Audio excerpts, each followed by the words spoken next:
Good morning students. आज हम व्याकरण में कारक का पाठ पढ़ेंगे।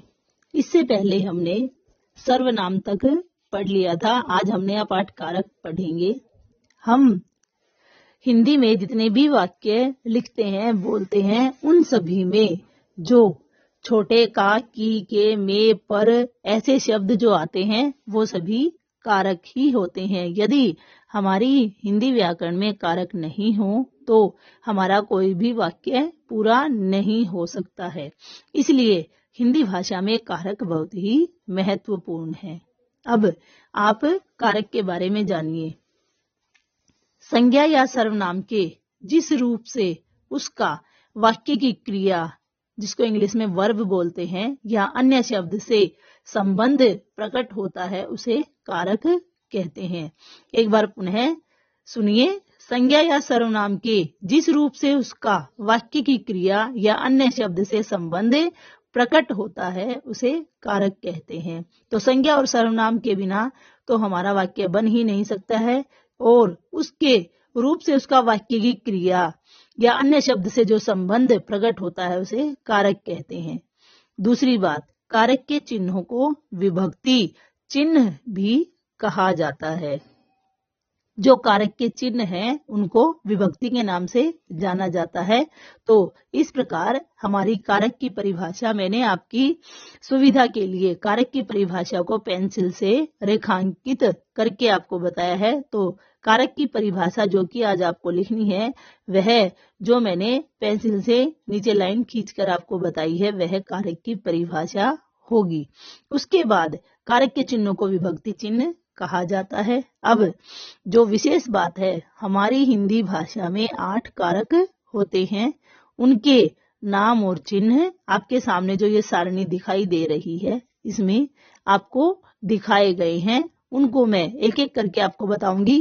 कारक के जो 8 नाम होते हैं और उनके चिन्ह कैसे होते हैं, उनको कैसे बोला जाता है। तो आप देख रहे हैं वीडियो में आपको एक सारणी दिखाई गई है, उसको बनाकर भी दर्शाया गया है। तो सबसे पहले यहाँ इधर कारक जो 8 नाम होते हैं उनको लिखा गया है, और दूसरी तरफ उनके चिन्हों को आपके सामने दर्शाया गया है। सबसे पहला जो कारक का भेद होता है उसे कर्ता कहा जाता है।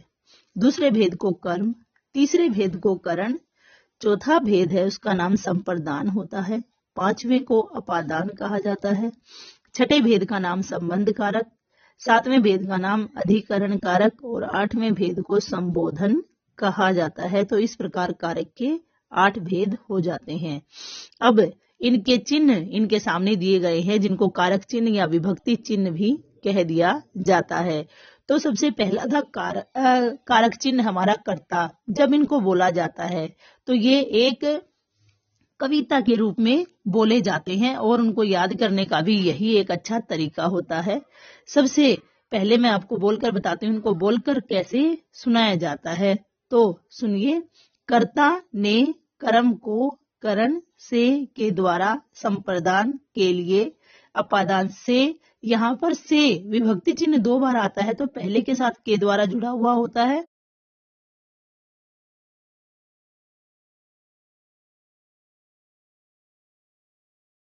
किसी वस्तु को अलग करने के अर्थ में होता है। संबंध का, के, की, रा, रे, री, अधिकरण में, पर, संबोधन हे, ओ, अरे। क्योंकि इसको जब याद किया जाता है तो इसी प्रकार से याद किया जाता है, और आज आप सभी इन कारक के भेदों को चिन्ह सहित याद भी करेंगे। और लिखित के रूप में भी आज आपको इस सारणी को भी बनाकर लिखना है, क्योंकि ये जो कारक चिन्ह होते हैं इनको वाक्य में प्रश्न जब आता है तो ढूंढकर निकालना होता है कि कौन सा कारक चिन्ह आया है और कौन सा कारक का भेद है। यदि आप इस सारणी को अच्छे तरीके से याद कर लेंगे तो आपको वाक्य में कभी भी कारक चिन्ह और उनके भेद बताने में परेशानी नहीं होगी। तो लिखित के रूप में आज आपको कारक की परिभाषा लिखनी है, और साथ में इस कारक और कारक चिन्हों की सारणी को भी बनाना है, क्योंकि ये कारक के भेद इनको आप एक बार लिखकर बना लेंगे और याद कर लेंगे तो आपको कोई परेशानी नहीं होगी, और जब आपको इसके भेदों के बारे में बताया जाएगा तो आप उसे भी सरलता से पहचान लेंगे, जान लेंगे और समझ भी लेंगे। तो आज आप इसको बिल्कुल सुंदर और साफ स्पष्ट अपनी कॉपी में बनाएंगे, कारक की परिभाषा लिखेंगे। कल हम इसके भेदों के बारे में जानेंगे, साथ में आप आज लिखेंगे भी और याद भी करेंगे। आपके 2 कार्य रहेंगे, लिखित का तो ये लिखने का और इस कारक भेद और कारक चिन्हों की इस सारणी को याद करने का भी रहेगा। कल हम इसके भेदों के बारे में पढ़ेंगे। आपका दिन शुभ हो। धन्यवाद।